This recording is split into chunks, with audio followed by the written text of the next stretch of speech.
Hello students, welcome to Nimbus learning powered by engineers academy. And जैसा आपको पता है कि हम एक सीरीज चला रहे हैं, टॉक विद टॉपर्स। जितने भी engineers academy and Nimbus learning के डिफरेंट डिफरेंट टाइप के स्टूडेंट्स रहे हैं और जिन्होंने एग्जाम्स में टॉप किया है, उन सबके साथ हम इंटरेक्ट करते हैं। The purpose of this interaction is very simple कि जो स्टूडेंट्स प्रिपरेशन कर रहे हैं वो सीनियर से या जिन्होंने पहले एग्जाम क्रैक करें और सबसे सीख सकें और उन मिस्टेक्स को ना करें जो पहले स्टूडेंट्स ने मिस्टेक करी है। तो आज इस सीरीज में हमारे साथ में दिनेश कुमार जी हैं, जिन्होंने 2015 में बीटेक करी थी। और इनका भी करियर इस तरीके से रहा कि सिविल इंजीनियरिंग में करने के बाद में प्राइवेट जॉब करी, फिर गवर्नमेंट के कई सारे एग्जाम क्रैक किए और फाइनली आरपीएससी का एग्जाम भी अभी क्रैक किया। और आरपीएससी में अभी दिनेश जी को पीडब्ल्यूडी डिपार्टमेंट अलॉट हुआ है, जिसमें इनकी रैंक 3 रही है। तो पूरा हम डिटेल दिनेश से साथ में जानने की कोशिश करेंगे, लेकिन और कौन कौन से एग्जाम क्लियर किए हैं उन सब के बारे में भी डिस्कस करेंगे। तो आई वेलकम टू दिनेश कि यार आपने जॉब करते हुए थोड़ा टाइम निकाला और बच्चों को गाइड करने के लिए आपने मोटिवेटेड थे कि सर मेरा भी सेशन करो ताकि बच्चों को बेनिफिट मिल सके। Thank you sir.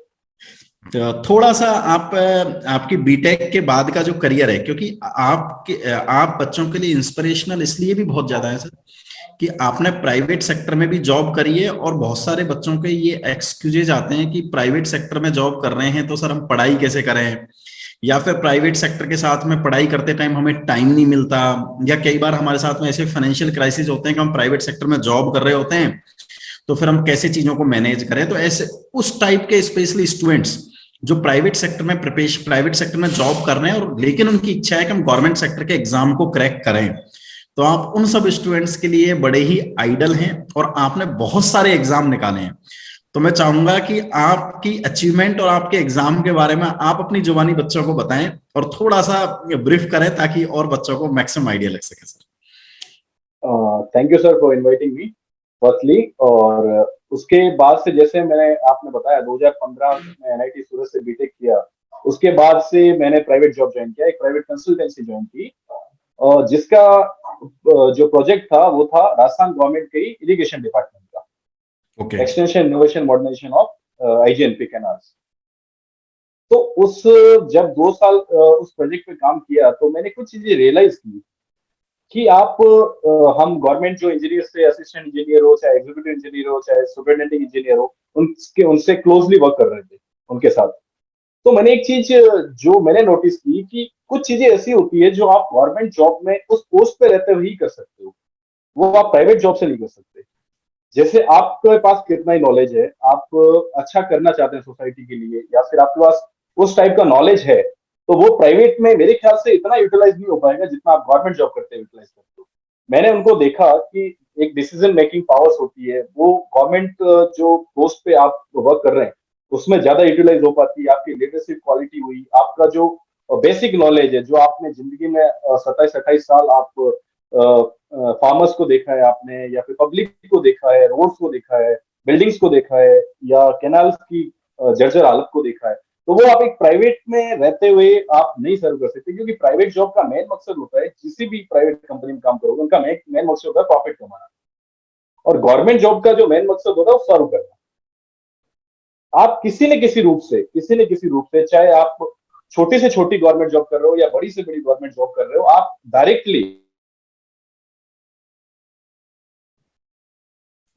किसी स्टेट गवर्नमेंट या इंडिया गवर्नमेंट या फिर भारत सरकार या भारत के लिए आप कुछ न कुछ अपना योगदान दे रहे हो। मेन मोटिव गवर्नमेंट जॉब करने का यही होना चाहिए, और यही होता भी है कि आप डायरेक्टली सर्व कर रहे हो। प्राइवेट में भी आप सर्व करते हो, बट आपको एक्सपोजर उतना नहीं मिल पाता जितना आप गवर्नमेंट जॉब में एक्सपोजर कर पाते हो इन सब चीजों को। तो ये जो मेरे को जो मोटिवेशन मिला वो ये था कि आपको यदि सर्व करना है, एक अच्छे पर्पज से सर्व करना है, एक अच्छा इंजीनियर बन के आपको सर्व करना है, तो आपको एटलीस्ट ट्राई तो करना चाहिए गवर्नमेंट एग्जाम्स के लिए।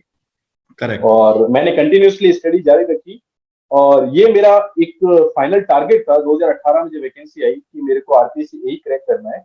रैंक के बारे में इतना नहीं सोचा था, डिपार्टमेंट के बारे में इतना नहीं सोचा था, बट फ्रिक्वेंटली जब एक्सपीरियंस हुआ बाकी सब चीजों के साथ और बाकी सब चीजों में, तो ऐसा लगा कि नहीं, पीडब्ल्यूडी डिपार्टमेंट में ज्यादा एक्सपोजर है, ज्यादा चैलेंजेस है, वर्क लाइफ बैलेंस थोड़ा सा ज्यादा बेटर है, तो मेरे को शायद पीडब्ल्यूडी मिल जाए तो और ज्यादा अच्छा है। सबकी अपनी अपनी चॉइस होती है, मेरी वो चॉइस थी और फाइनली मेरे को मिला। और इससे पहले मैंने बहुत सारे जेई के एग्जाम भी क्रैक किए, अभी गुजरात पब्लिक सर्विस कमीशन में एज असिस्टेंट इंजीनियर वर्क कर रहा हूँ।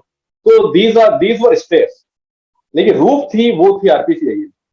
लेकिन आपको जैसा कई लोगों को सवाल होता है कि आप 4 महीने 4 साल आप कैसे तैयारी करेंगे, वैकेंसी तो 4 4 साल में क्लियर होती है, 3 साल में क्लियर होती है, आप अपने आप को मोटिवेट कैसे रखते हो?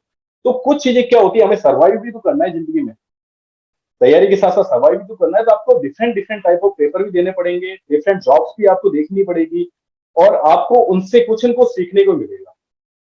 आप डायरेक्टली टारगेट आप अचीव कर रहे हो, वो हो सकता है आप 4 साल बाद करो, लेकिन 4 साल थ्रू आउट आप करियर में 4 साल वहां पहुंचने के लिए जो भी आपने पड़ाव लिए हो, चाहे कोई एग्जाम क्रैक किया हो, चाहे किसी में फेल हुए हो, तो वो आपको कुछ इनको सिखाएगा जो आगे आने वाला आगे 30 साल आपको काम आने वाला। ठीक बात है। तो अच्छा सर, जब अपन डिस्कस कर रहे थे, आपने बहुत सारे एग्जाम क्रैक करे हैं, कौन कौन से एग्जाम्स हैं वो? सर मैं स्टार्टिंग करूं तो मैंने ईएसआईसी का एक जूनियर इंजीनियर का पेपर होता है वो क्रैक किया। उसके बाद मैंने एसएससी जेई भी क्रैक किया। उसके बाद मैंने अभी हाल ही में डीएमआरसी का असिस्टेंट मैनेजर का पेपर प्लस इंटरव्यू क्रैक किया। उसके बाद अभी मैं Gujarat public service service commission में वर्किंग हुई।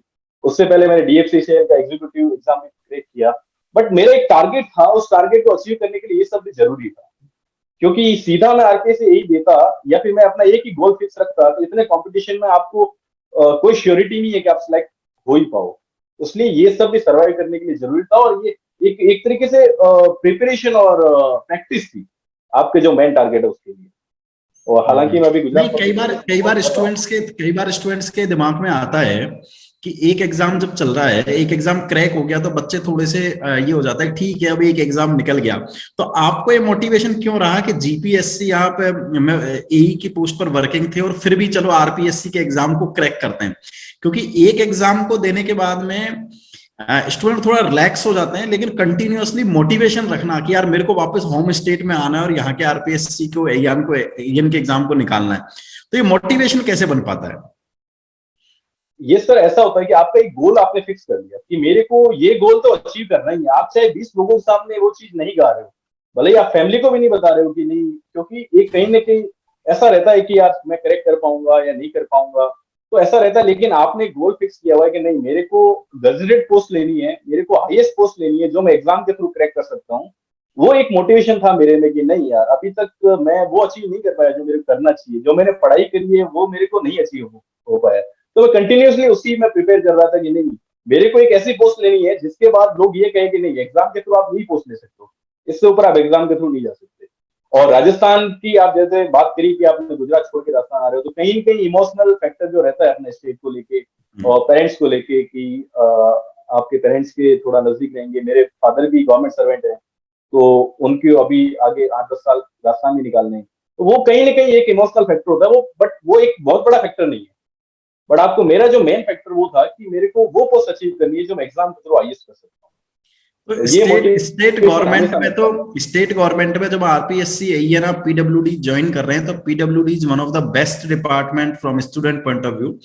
और इंजीनियरिंग विंग में राजस्थान में ये हाईएस्ट एंट्रेंस एंट्री है डायरेक्ट हाँ इंजीनियरिंग स्टूडेंट्स के लिए। एग्जैक्टली। तो अब आप अगला टारगेट क्या बना रहे हैं? हाँ नहीं सर, अगला टारगेट मेरा ऐसा कुछ नहीं है। फैमिली के साथ एंजॉय करने का है, जॉब को एंजॉय करने का है। जो मेरा टारगेट था वो मेरा कंप्लीट हुआ। अभी तक ये थी, पिछले एग्जाम से मेरा कोई भी इंटरव्यू लेते या फिर कोई मेरे को पूछते तो मैं जरूर उनको कहता है कि नहीं, मेरे को अभी आरपीसी करेक्ट करना है। अभी फिलहाल कोई टारगेट नहीं है। अभी जितना टाइम मेरे पास है ज्वाइन करने से पहले का, या फिर जो प्रोबेशन टाइम होगा, तो मैं कोशिश करूंगा कि मैं फुलफिल मेरा 100% उसी रिगार्डिंग दे पाऊँ। तो आपने इतने सारे एग्जाम निकाले और एसएससी, देखिए बच्चे बहुत सारे ऐसे होते हैं सर कि जो एसएससी जेई का एग्जाम निकला और फिर वो सोचते हैं यार अब आगे क्या तैयारी करनी है, या फिर उनको लगता है कि थोड़ा सेटिस्फेक्शन आने लगता है। ये एक ड्रॉबैक होता है, लेकिन बड़ा पॉजिटिव पॉइंट ये होता है, एक एग्जाम निकल जाता है तो कॉन्फिडेंस लेवल इतना बढ़ जाता है कि दूसरे एग्जाम के निकलने के चांसेस भी बढ़ जाते हैं। ग्रेट। और हर एग्जाम को आपको उसी तरह लेना चाहिए कि ये मेरा लास्ट एग्जाम है, इसके बाद मैं शायद एलिजिबल नहीं होऊंगा या फिर मैं पेपर नहीं दे पाऊंगा कोई कारण से। उस वजह से आप क्या कर पाएंगे, उस एग्जाम में अपना 100% देंगे, उसके लिए अलग अलग क्वेश्चन बैंक्स लगाएंगे, अलग अलग प्रैक्टिस करेंगे। उस वजह से क्या होगा कि आपके आगे की सिचुएशन आपको पता नहीं है कि मैं अगले पेपर दे पाऊं या नहीं दे पाऊं, हजार कंडीशंस रहती है। लेकिन आप उस कोई भी पेपर को ये मान के तैयारी करते हैं कि मेरा लास्ट पेपर है, तो आप उसमें 100% पुटअप देते हैं और आपको 100% सक्सेस भी मिलती है। ये तो मेरा एक अपनाया हुआ तरीका है। नहीं, बिल्कुल ठीक बात है। तो आपने इतने सारे एग्जाम दिए और बहुत सारे जूनियर्स इस वीडियो को देखेंगे, और अपना बड़ा सिंपल सा पर्पज है कि सक्सेस स्टोरीज बच्चों को पहुंचे और उनको लगे कि यार जो मिस्टेक्स अपन लोग ने करी है वो अपने जूनियर्स ना करें। तो जूनियर्स को आप, या फिर जो अपकमिंग एग्जाम आने वाले हैं उनके प्रिपरेशन जो स्टूडेंट है, उनको आप क्या मैसेज देना चाहोगे? सर फर्स्टली जो सबसे इंपॉर्टेंट होता है वो होता है कि आपको सेल्फ मोटिवेटेड रहना है थ्रू आउट करियर। आप फेल होते हैं, आपको एक्सेप्ट करना पड़ेगा कि मैं फेल हुआ। इस इस इस हेजिटेशन नहीं होना चाहिए आपको, ये हेजिटेशन नहीं होना चाहिए कि आप फेल हो गए, क्योंकि चलता है। क्योंकि मैंने भी कोई ये जितने मैंने पेपर गिना है जो क्रैक किए हैं वही पेपर नहीं दिए थे, उसके अलावा बहुत सारे पेपर्स ऐसे भी है जिनमें नहीं सिलेक्शन हुआ। तो करेक्ट। वो एक फाउंडेशन था मेरा प्रिपेयर। आपको ऐसा मानना है कि ये मेरा फाउंडेशन प्रिपेयर हो रहा है, और सिविल वाले तो बहुत अच्छे से जानते हैं फाउंडेशन के बारे में। तो वो आपका फाउंडेशन यदि स्ट्रांग है तो आपको ऊपर बिल्डिंग बनाने में ज्यादा टाइम नहीं लगेगा। और ऊपर यदि आपकी कहीं कोई प्रॉब्लम्स भी आती है तो आप उसको झेलते हुए आप क्लियर कर लोगे, लेकिन आपको कंटिन्यूटी रखनी पड़ेगी, सेल्फ मोटिवेटेड रखना पड़ेगा। और जो ऐसे लोगों के साथ आपको रहना होगा जो आपको हमेशा मोटिवेट करें। जैसा मेरा था, मेरे पेरेंट्स हमेशा मुझे मोटिवेट करते थे कि नहीं तू कर सकता है, तेरे को ट्राई करना चाहिए।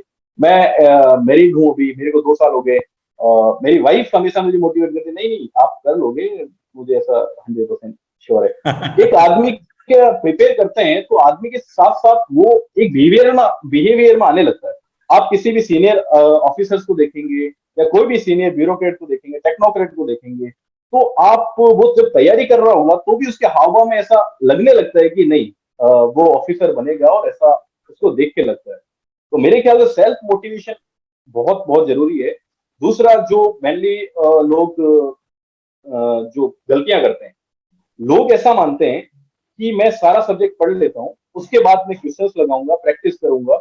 मेरा जो थोड़ा सा अप्रोच था वो ऐसा था कि मैं एक सब्जेक्ट पढ़ता था, उससे रिलेटेड जितने क्वेश्चन मेरे को मिले, चाहे वो एसएससी जेई के प्रीवियस ईयर हो, चाहे इंजीनियरिंग सर्विसेज के प्रीवियस ईयर हो, चाहे राजस्थान पब्लिक सर्विस कमीशन के हो, चाहे जीके किसी के भी, वो मैं क्वेश्चन लगाता था। वो क्वेश्चन में से मेरे जब 60-70% क्वेश्चन लग जाते थे तो मेरे को ऐसा बिलीव होता था कि अभी जो मैंने पढ़ा है वो मेरा कंप्लीट है। यदि आप उसमें से 30-40% कर पा रहे हो तो आपको वो सब्जेक्ट अभी भी पढ़ने की जरूरत है, आप एग्जाम क्रैक नहीं कर पाओ। तो मेरा मानना ये है कि आप सब्जेक्ट पढ़ें, ज्यादा से ज्यादा क्वेश्चन करें, जितनी ज्यादा प्रैक्टिस उतने ज्यादा मार्क्स। 100% और सिक्योर चीज है ये। साथ साथ आप इनडायरेक्ट जो पावर्स हैं, भगवान है या कोई भी है, गुरुजन है या माता पिता है, बिल्कुल उनके ठीक साथ बात है। बिल्कुल अटैच रहें। और ये पावर्स भी बहुत ज्यादा रोल प्ले करती है हर चीज में। आपको सिलेक्शन आपकी पढ़ाई करवाएगी, ये सब पावर्स आपको रैंक मिलेंगे। करेक्ट है। तो मतलब ये बड़ी ही इंपॉर्टेंट बात आपने बताई कि पॉजिटिव लोगों के साथ रहें, और आप जिनको भी भगवान मानते हैं, पेरेंट्स को, या जिनमें भी आप बिलीव करते हैं उनमें भी बड़ा आप बिलीव करें, वो सब भी बड़ा इंपॉर्टेंट फैक्टर है। और जो सबसे की पॉइंट जो मेरे को समझ में आया कि आप जो भी एग्जाम देने के लिए जाएं उस टाइम पर उस एग्जाम को अपने लाइफ का आखिरी एग्जाम माने, क्योंकि उसी से करेक्ट। आपका हंड्रेड कभी परसेंट आउटपुट आएगा। अदरवाइज जिस दिन करेक्ट ये करेक्ट दिमाग में रहेगा कि यार मेरे को और एग्जाम देने हैं, फिर अपनी इफिशियंसी कहीं ना कहीं डिग्रेड कर जाएगी।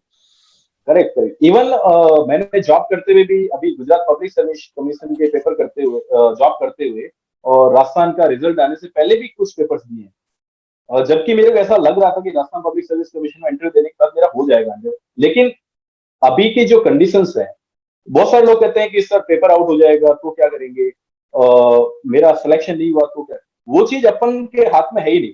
उसके लिए सरकार ने एडमिनिस्ट्रेशन विंग बना रखा है, वो उनके हाथ में है। यदि वो आउट करेक्ट। होता है उसका क्या सोल्यूशन करना है वो सब वो करेंगे। अपन यदि पहले ये सोच के बैठेंगे, मैं तो उनको यही कहता हूँ, मेरे से बहुत सारे जूनियर्स पूछते हैं सर पेपर आउट हो जाएगा तो क्या करेंगे। तो मैंने बोला, मैं उनको ये बोलता हूँ कि पेपर आउट नहीं हुआ तो क्या करोगे, आपका ठीक सिलेक्शन बात नहीं है। हुआ और पेपर आउट भी नहीं हुआ तो क्या करोगे आप। हम्म। तो कहते हैं नहीं सर ये हाँ, बात तो अब ये ठीक है, बहुत मैंने सारे कहा ऐसे टॉपिक है जिसको बच्चे, ठीक है, बच्चे बड़े मतलब उस बात को लेके और अपने अपनी एनर्जी को उस डायरेक्शन में ज्यादा डाइवर्ट कर देते हैं, जिसकी करेक्ट वजह से रिजल्ट नहीं आ रहा होता करेक्ट। मैं इवन आरपीएससी में था तो ऐसी बहुत सारी न्यूजेस आती है, आपको र्यूमर्स र्यूमर्स आते हैं कि वहां तो धांधली चल रही है, वहां तो पेपर आउट हो चुके हैं, वहां तो सीटें बच चुकी है। अरे मैंने कहा कि यदि ऐसा है तो नहीं होगा, और क्या होगा, इससे ज्यादा तो है। कुछ नहीं। लेकिन मैं तो अपना 100% दूंगा, मैं ये सोच के कि मेरे साथ गलत हो जाएगा इस चक्कर में पढ़ाई ना करूं और मेरा अपना टाइम बर्बाद कर दूं, तो फिर तो मैं अपने साथ न्याय नहीं कर बिल्कुल पाऊंगा। ठीक बात है। तो आप बहुत ही अच्छे एक एग्जाम्पल है उस स्टूडेंट कम्युनिटी के लिए जो प्राइवेट जॉब को साथ में भी ये करना चाहते हैं कि यार हमें गवर्नमेंट एग्जाम निकालना है और एक आध नहीं मल्टीपल एग्जाम्स निकालने हैं, और हर एग्जाम को लास्ट एग्जाम की तरह आप ट्रीट करें, पॉजिटिव लोगों के साथ रहें, क्वेश्चंस करें, तो बुक्स करें, टेस्ट सीरीज दें। मेरा मेरा जो पर्सनल एक्सपीरियंस है सर, मैं थोड़ा शेयर करता हूँ बिल्कुल। कि आपने जो पढ़ा है वो आपका कभी वेस्ट नहीं जाएगा। इसकी 100% गारंटी कोई भी देता है, मैं भी देता हूँ। कभी वेस्ट नहीं जाएगा। इवन आपका गवर्नमेंट में नहीं होता है तो भी प्राइवेट में आप जाते हो तो आप प्राइवेट में उन लोगों से सुपीरियर हो जो बिना पढ़े या कम पढ़ के आए। फर्स्ट थिंग तो ये। करेक्ट। सेकेंड थिंग ये है कि आरपीएससी मेंस का एग्जाम था 3 और 4 दिसंबर को, और 22 नवंबर को मेरी शादी थी, जस्ट 10 दिन पहले। तो मैं शादी से फ्री हुआ करीबन 28-29 नवंबर को। यदि मैं उस टाइम डीमोटिवेटेड हो गया, डीमोरलाइज होता कि यार मेरे तो 10-15 दिन शादी में तो 1 महीना जैसा आपको डिस्टर्ब रहना ही पड़ता है कोई भी हो।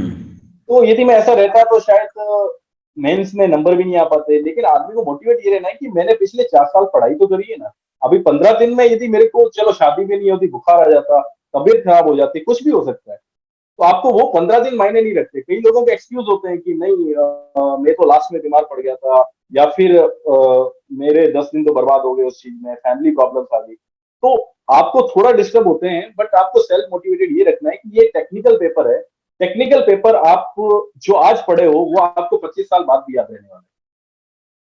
तो वो आपकी पढ़ाई कभी वेस्ट नहीं जाएगी। जरूर आपको थ्रू आउट रिविजन करना पड़ेगा, थ्रू आउट आपको पेपर्स लगाने पड़ेंगे, क्वेश्चन बैंक लगानी पड़ेगी, वो एक प्रोसेस है। बट जो आपने पढ़ा है वो वेस्ट नहीं जाएगा। आज यदि मेरे को सिलेक्शन होने के 2 साल बाद भी पेपर दिलवाते हैं कोई भी, तो मेरे को ऐसा लगता है कि वो पेपर में रैंक ना आ पाए लेकिन क्रैक तो कर ही लूंगा। तो आपको पढ़ाई तो कभी वेस्ट नहीं जाएगी। बिल्कुल ठीक बात है। दो बड़े इंपॉर्टेंट, वैसे मैंने कल भी एक दो स्टूडेंट्स का लाइव इंटरेक्शन भी किया था, रिकॉर्डिंग भी करी थी, और आज के नए ये बिल्कुल मतलब बिल्कुल ऐसे 8-10 थंब रूल बच्चों के लिए बन जाते हैं, तो उससे एकदम बच्चे लगे रहते हैं। और अपना पर्पज इतना सा ही है कि बच्चों को मैक्सिमम बेनिफिट मिल सके, और अपने इंटरेक्शन से, अपनी सक्सेस स्टोरीज से यदि बच्चों के 10 नंबर भी बढ़ जाए, यदि 10-20 बच्चे भी बेनिफिशियल होते हैं तो बड़ी अच्छी बात है, अपन अपना काम सोसाइटी हाँ, के लिए पूरा करेक्ट कर सर। रहे हैं। बिल्कुल। मेन तो मेरे को पर्पस भी लगता है आदमी का यही होता है जीने का, कि आप किसी के लिए काम आ पाओ। किसी न किसी तरीके से आप सर्व कर रहे हो, किसी न किसी तरीके से। करेक्ट। चाहे आप कोचिंग करवा के, चाहे आप गवर्नमेंट जॉब करके, चाहे प्राइवेट जॉब करके, किसी में कोई नहीं, बट आप सर्व करना एक मेन आदमी का पर्पस होना चाहिए। मेरे को लगता है कि major of the point has been covered, and students को जरूर इस सेशन का बेनिफिट मिलेगा। और जितने भी उस टाइप के स्टूडेंट्स जो ये लगते हैं कि हमें प्राइवेट के साथ में हम तैयारी नहीं कर सकते, या फिर मैरिड लाइफ ऐसा टाइम नहीं मिलता हम कैसे सेट करें, या फिर और भी बहुत सारे एक्सक्यूजेज होते हैं कि सर मैं लास्ट में बीमार पड़ गया था, या 15 दिन लास्ट में घर में फंक्शन था, उन सारे क्वेश्चनों का कटाक्ष आपके पास है, और उन सबकी आपके पास में सॉल्यूशन है, और आप उस चीज के एग्जाम्पल है कि केवल आपने एग्जाम क्रैक ही नहीं किया, आपने एग्जाम को टॉप किया। और टॉप का मतलब मेरा मानना यह है कि 1 to 10 के जितने भी स्टूडेंट होते हैं वो सबकी रैंक में 1 ही मानता हूं, क्योंकि हाँ, वो करेक्ट एक सर। आध वो 2 4 एक 10 दो नंबर नंबर। से कोई फर्क नहीं पड़ता, वो मतलब सारे ही टॉपर होते हैं।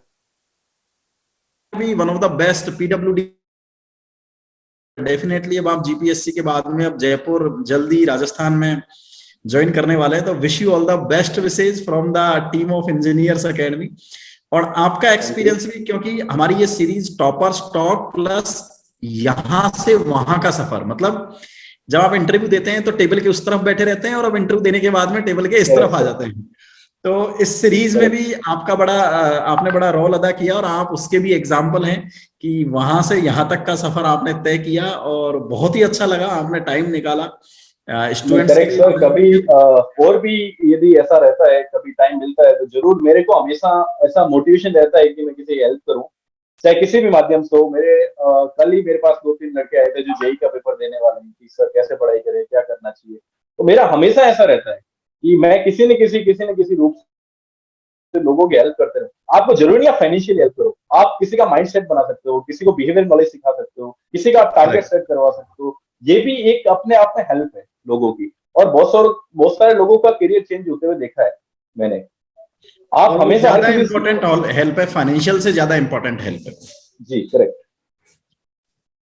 तो स्टूडेंट्स आप देख रहे होंगे कि यार इस टाइप के सेशंस और इस टाइप के मोटिवेशन, और आप सबको इनसे सीखना चाहिए इस टाइप के सेशंस। यदि हम आपके लिए टाइम निकाल रहे हैं तो आपको भी 10, 12, 15 घंटे जितनी भी आप मेहनत कर सकते हैं, मतलब पढ़ाई की कोई डेफिनेशन नहीं होती कि सर 6 घंटे पढ़ूं, 8 घंटे पढ़ूं, 10 घंटे, जो भी आप बेस्ट पढ़ सकते हैं।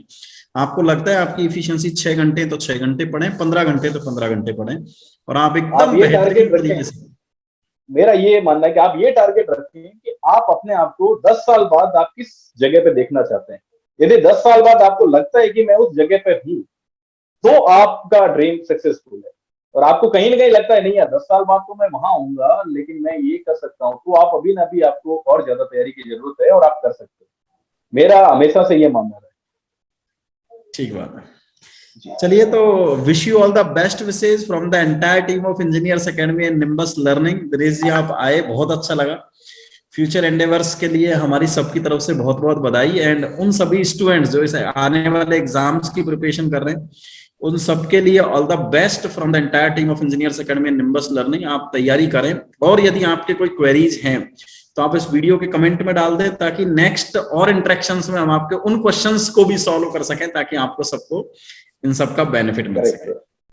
If you really like the video, please hit the like button, share the video, subscribe to our YouTube channel and press the bell icon for the latest updates. Thank you.